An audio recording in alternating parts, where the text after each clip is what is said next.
avec Claire, on s'emploie à essayer d'imaginer des dispositifs qui mettent en relation du mouvement graphique avec du corps. Par mouvement graphique, on entend mouvement de forme concrète ou abstraite. Moi, au départ, je viens du jonglage, elle est plasticienne, et on a décidé de s'associer pour inventer des interactions entre des formes visuelles et des corps. Ce qui nous anime, c'est comment, quand le virtuel se construit sur le réel, on a un espace imaginaire qui se déploie.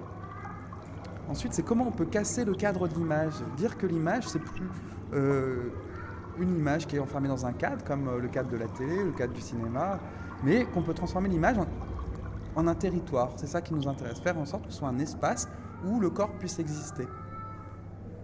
On se rend compte depuis qu'on est né, on a vu bouger des choses d'une certaine manière. Parce qu'on voit comment vit notre monde, c'est-à-dire notre monde, si on lâche un objet, il tombe d'une certaine manière. D'un point de vue informatique, on sait en fait employer, essayer de recréer un maximum de règles du monde réel, mais en se disant, avec cette force d'abstraction qu'est l'informatique, on peut transposer les choses, c'est-à-dire on peut faire en sorte qu'une lettre tombe comme une feuille d'un arbre mort.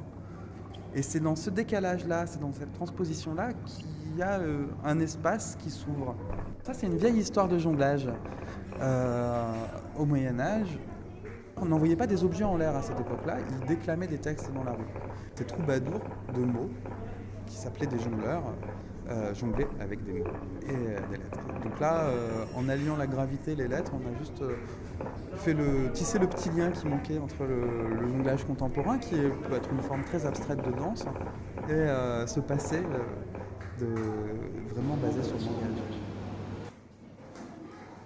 Ces aquariums, c'est un vieux procédé de magie qui date du 19e siècle, qui s'appelle le Paper's Ghost, qui permet de mélanger une image reflétée et un objet qui est réel.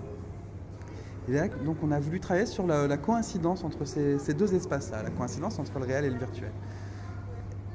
Les organismes typographiques, en fait, comme c'est installé dans des aquariums, on trouvait que c'était rigolo de retrouver une sorte de vivarium de serpents, de petits insectes qui se déplacent. Mais on n'a pas envie de proposer une vision d'une nature qui soit une illustration de la réalité.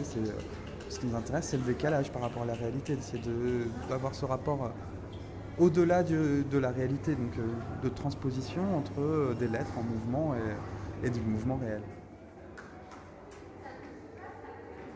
On est content de voir quand des gens se mettent à danser, à bouger. Parfois, ils sont même pris malgré eux à faire ça, c'est-à-dire sans même s'en rendre compte. Parce que c'est leur reflet qui les incite à faire ça, notamment une installation qui permet de transformer le temps, donc transformer le mouvement dans l'image. Et je vois fréquemment des gens qui